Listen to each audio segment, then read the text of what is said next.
अङ्गं हरेः पुलकभूषणमाश्रयन्ती भृङ्गाङ्गनेव मुकुलाभरणं तमालम् अङ्गीकृताखिलविभूतिरपाङ्गलीला माङ्गल्यदास्तु मम मङ्गलदेवतायाः। मुग्धा मुहुर्विदधती वदने मुरारेः प्रेमत्रपा प्रणिहितानि गतागतानि मालादृशोर्मधुकरीव महोत्पलेया सा मे श्रियं दिशतु सागरसम्भवायाः। आमीलिताक्षम् अधिगम्य मुदा मुकुन्दम् आनन्दकन्दमनिमेषम् अनङ्गतन्त्रम् आकेकरस्थितकनीनिकपक्ष्मनेत्रम् भूत्यै भवेन्मम भुजङ्गशयाङ्गनायाः। बाह्वन्तरे मधुजितश्रितकौस्तुभेया हारावलीव हरिनीलमयी विभाति कामप्रदा भगवतोऽपि कटाक्षमाला। कल्याणमावहतु मे कमलालयायाः। कालाम्बुदालिललितो रसिकैटभावेः धाराधरे स्फुरति या तडिदङ्गनेव मातुः समस्तजगतां महनीयमूर्तिः भद्राणि मे दिशतु भार्गवनन्दनायाः। प्राप्तं पदं प्रथमतः खलु यत्प्रभावात् माङ्गल्यभाजि मधुमाथिनि मन्मथेन मय्यापतेत् तदिह मन्थरमीक्षणार्थम् मन्दालसं च मकरालय कन्यकायाः। विश्वामरेन्द्रपदविभ्रमदानदक्षम् आनन्दहेतुरधिकं मुरविद्विषोऽपि ईशं निषीदतु मयि क्षणमीक्षणार्धम् इन्दीवरोदर सहोदरमिन्दिरायाः। इष्टाविशिष्टमतयोऽपि यया दयार्द्रदृष्ट्या त्रिविष्टपपदं सुलभं लभन्ते दृष्टिः प्रहृष्टकमलोदर दीप्तिरिष्टाम् पुष्टिं कृषिष्ट मम पुष्करविष्टरायाः। दद्याद्दयानुपवनो द्रविणाम्बुधाराम् अस्मिन्न किञ्चन विहङ्गशिशौ विषण्णे दद्याद्दयानुपवनो द्रविणाम्बुधाराम्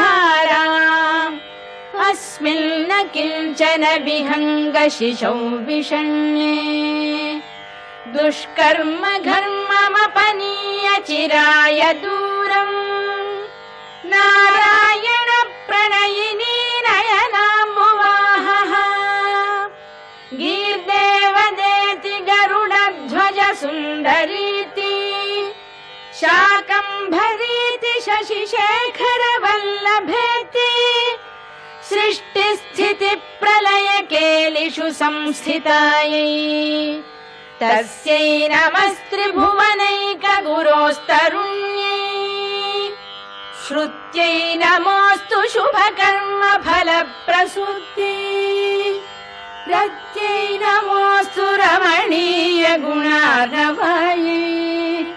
शक्त्यै नमोऽस्तु शतपत्रनिकेतनायै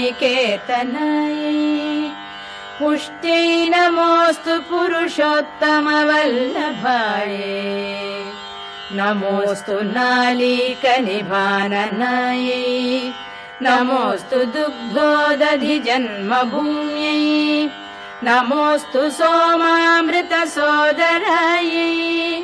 नमोऽस्तु नारायणवल्लभायै नमोऽस्तु हेमाम्बुजपीठिकायै नमोऽस्तु भूमण्डलनायिकायै नमोऽस्तु देवादिदयापरायै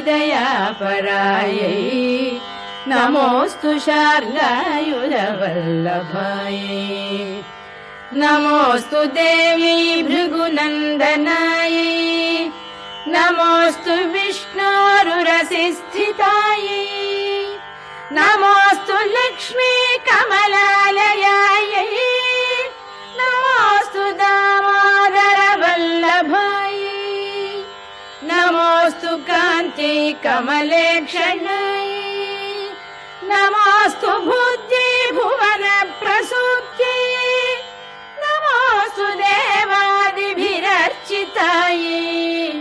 नमोऽस्तु नन्दात्मजवल्लभायै सम्पत्कराणि सकलेन्द्रियनन्दनानि साम्राज्यदानविभवानि सरोरुहाक्षि त्वद्वन्दनानि दुरितोद्धरणोद्यतानि मामेव मातरनिशौ कलयन्तु मान्ये यत्कटाक्षसमुपासनाविधिः सेवकस्य सकलार्थसम्पदः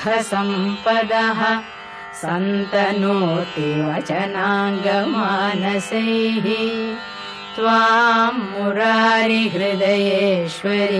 भजे सरसिजनिलये सरोजहस्ते धवळतमां शुकगन्धमाल्यशोभे भगवति हरिवल्लभे मनोज्ञे त्रिभुवनभूतिकरि प्रसीद मह्यम् भगवति हरिवल्लभे मनोज्ञे त्रिभुवनभूतिकरि प्रसीद मह्यम्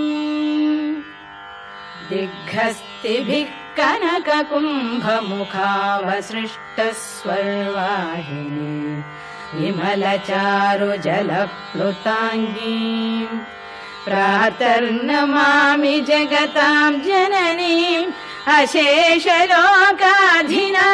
गृहिणीम् अमृताब्धिपुत्रीम् कमले कमलाक्षवल्लभे त्वं करुणापूरतरङ्गितैरपाङ्गैः अवलोकय माम् अकिञ्चनानां प्रथमं पात्रम् अकृत्रिमं दयायाः स्तुवन्ति ये स्तुतिभिरमूभिरल्वघम् त्रयीमयीं त्रिभुवनमातरं रमाम् गुणाधिका गुरुतर भाग्यभागिनः भवन्ति ते भुवि बुधभा